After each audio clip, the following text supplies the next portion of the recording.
a 21-14, little bit of a beating. It was 21-0 for a period of time. And, of course, the Steelers came back, put some points on the board at the end of the game. But there is no rest for the Baltimore Ravens, the now first-place Baltimore Ravens. They'll take on the Cleveland Browns on Thursday night. No laughing here, but it has been a rough week in Cleveland for sure. She does all things sports at WEWS ABC 5 in the land of Cleve, where they're still a little hungover from the Tribe last week. She is Lauren Brill. You can follow her journey out on Twitter at Lauren Brill. That's with 2 L's and the number 5 on Twitter. What's going on out there? I was pulling for the Tribe. I was the anti-Cub guy. I wanted another parade for Cleveland to see if you could make it bigger, you know? Yeah, I would say people are less still hungover and more just still disappointed. So it was like one disappointment to the next.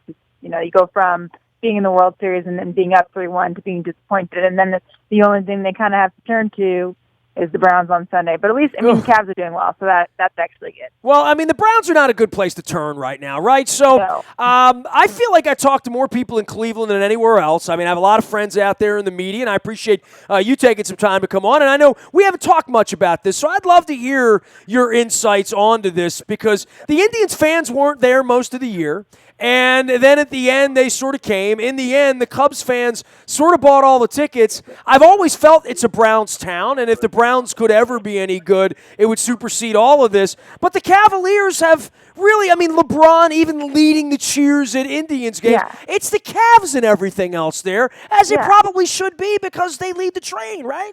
Well, okay, so we'll go back a little bit. I do think that if the Browns did well, that would supersede everything. I think it's a football state overall, and I think football is definitely, the biggest draw in town, but they're not playing well. So that kind of negates that a bit.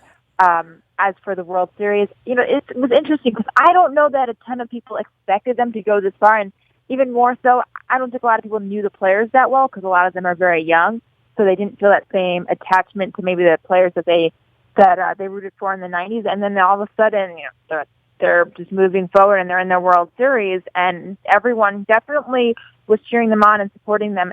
I think the price of the tickets is what really did it. I think because Chicago's so close, it was cheaper for Chicago fans to drive 5 hours and buy a ticket here. And so I think that I think the fans just bought them out. I just think that the money was kind of the what did it. I don't think the fans didn't want to be there. I don't think there was a lack of support from Clevelanders. I just think that the Cubs fans had deeper pockets, and they reached in there and they spent an exorbitant amount of money on tickets. Will this lead, in your mind, to some sort of renaissance for the Tribe? I mean, I'm old school here, Lawrence. I was out there when, Joey Bell was pushing Hannah Storm around in the dugout. I was out there when, obviously, the shot heard around Baltimore in the Fernandez home run back in 97. I mean, all of the – and I remember, and I said this to anybody who listened, I've been to probably 50 or 60 World Series games in probably a dozen places. I've never been anywhere for a baseball game where there was more energy. Maybe Yankee Stadium on certain nights, but the Cleveland World Series experience in 95 and 97, man, that city was over. Even before you lost the Browns to us, right? I felt like, Tomey and Baerga and Vizquel and Lofton, they did love those players. They really did. I definitely think people are more excited about this team now than they were at the start of the season. Now they know them. Now they've cheered for them and they've watched them and they've seen them persevere in a lot of situations. So I definitely think that it may be up the ante a little bit in terms of people cheering for the Indians. The support, there's definitely always been a core group of fans always supporting the Tribe. I think they have really, really dedicated fans that have been with them through thick and thin, but I definitely think there are people who are like, oh, what's going on with the Indians now? And now they're all excited. I mean, when you go to a World Series and what a World Series it was, how can you not pay attention even if you weren't paying attention? So I definitely think that it definitely got people excited about this team and what they're going to do next year because most of them are coming back. I wanted Chapman to give up a home run to Kipnis so bad. You know, I wanted nice. Chapman to wear the black hat. And you would say about the Indians, look, LeBron to me was patently unlikable. I've started to kind of like LeBron lately, you know, since the final. I mean, but the decision and all the arrogance of that from the outside, I've always been a guy that rooted against LeBron. And I pick good guys and bad guys. And so I root against Cam Newton, right? I mean, I like what I like, but the Indians were likable. They really were. Like, sitting and watching them, I was pulling for Tito and those guys, you know? For sure. I mean, I think you're actually in the minority. Somebody put out a map of who was for the Indians and who was for the Cubs. And outside of Ohio, everything was Cubs. I mean, people wanted the Cubs to win. And even within Ohio, people said, well, you know, if we lost, at least we lost to the Cubs. So there is some sort of compassion for the Cubs, I guess. Oh, yeah. There is of some course. sort of, well, it was the Cubs, which, you know, our producer here did not like that. He goes, we lost. I'm angry. I know some White Sox fans that are really pissed about it, Lauren, to be honest with you. That whole Chicago thing's ugly. Cardinals fans probably don't like it much either. Different. But, yeah, I mean, the country as a whole is rooting for the Cubs. Well, yeah, I mean, and that's what happens when you don't win for 108 years. Toronto and the Cubs in the World Series, Cleveland fans would have, for the most part, rooted for the Cubs over Toronto. She is Lauren Brill. You can follow her journey out on Twitter at Lauren Brill5. That's the number 5. She's a sports reporter at WEWS, an ABC affiliate there in Cleveland. I was trying to get her on last week during the World Series, and I said, you know what? Let's just do it next week because the Ravens and the Browns are getting together. Look, the Ravens look better on Sunday. I mean, you were at the Browns game. They got their ass kicked again. No one wants to be the team that loses to the Browns. What is to recommend them at this point in a 35-10 loss to the Cowboys? I'm sorry, what was the What question? is to recommend them? I mean, is there any bright spot on this team we're going to see on Thursday night on short rest? I mean, there definitely are bright spots. I think that I mean, I may be on the minority here, but I like watching Cody Kessler play. I think he's gotten a lot better since the first preseason game, and I don't think he's playing horribly considering that his center got kicked out of the game. You know, I think it was the first drive. Cam Irvin got ejected, his center. I mean, he has poise, and I think he's only a rookie. Nobody really expected much from him outside of the Browns front office and the Browns staff. And so I think that I think he could be a bright spot on the team. Terrell Pryor, probably the brightest spot on the team. Last year he gets cut. This year he does everything. We've seen him run the ball. We've seen him throw the ball. We've seen him catch the ball. We've seen him on defense. I mean, talk about all-around athlete. You see, Terrell Pryor is probably the brightest spot on the team this year, and just seeing all the different things that he can do and the different ways they use him. Where the team struggles most is defense. I mean, the defense is atrocious. If you look at them statistically, they finish last or near last in almost every defensive statistical category. On offense, they're more middle of the road. So, I mean, I think the defense is where they really struggle, and the offense is where they have some bright spots and where they have some potential. I think Cody Kessler is potential, and I think Terrell Pryor is a bright spot right now.